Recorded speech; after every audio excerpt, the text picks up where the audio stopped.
జై శ్రీరామ్ ఫ్రెండ్స్, ఈరోజు నేను అరటి తోటకైతే వచ్చాను. ఎందుకోసం వచ్చాను, ఏం చేశాను మొత్తం ఈ వీడియోలో అయితే చెప్తాను. ముఖ్యంగా అరటి చెట్టు అనేది చాలా మన హిందూ సంప్రదాయాల్లో మనం అరటి గెలలు కానీ, అరటి పండ్లు కానీ, అరటి ఆకులు కానీ చాలా విధాలుగా యూజ్ చేస్తాము. అలాంటిది ఈ అరటి పండ్లు అంటే ఆంజనేయ స్వామి వారికి చాలా ఇష్టము. కాబట్టి ఈ అరటి తోటలో స్వామివారిని ప్రార్థించినట్లయితే స్వామివారు త్వరగా ప్రసన్నమయ్యారని భక్తుల విశ్వాసం.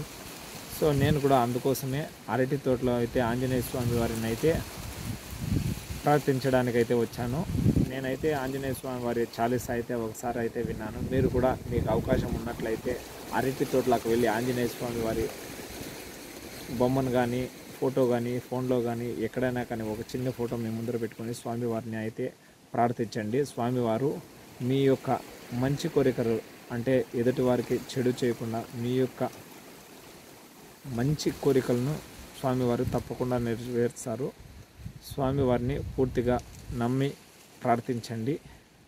జై శ్రీరామ్ ఫ్రెండ్స్.